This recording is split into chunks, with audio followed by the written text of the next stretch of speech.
F'Ħalaxa id-deputat mexxej Laburista Anġlu Farrugia qal li l-pajjiż irid jibdel ir-rotta minn waħda bbażata fuq politika ta' arroganza u irresponsabilità għal waħda bbażata fuq politika ta' onestà, għaqal u responsabilità. Anġlu Farrugia semma każ ta' anzjan ta' 62 sena li jagħmel intervent tal-qalb u tobba fl-isptar Mater Dei qalulu li jrid jixtri ċertu tip ta' pilloli.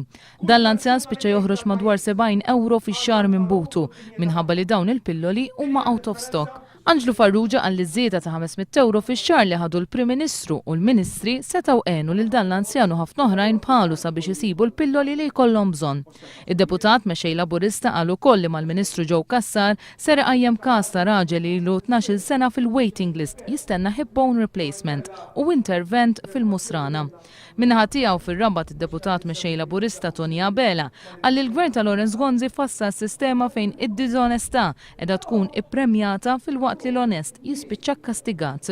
Tony Abela saħaq li l-Partit Laburista jrid sistema li torbot idejn il-politiku biex ma jkomplux ikunu kastigati l-persuni li jimxu b'mod onest.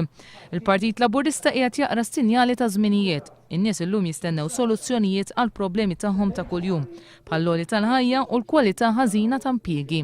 Id-deputat mexxej Laburista temm id-diskors tiegħu billi qal li l-Partit Nazzjonalista tilef l-enerġija li jkun gvern ta' kulħadd u sar gvern tal-ftit.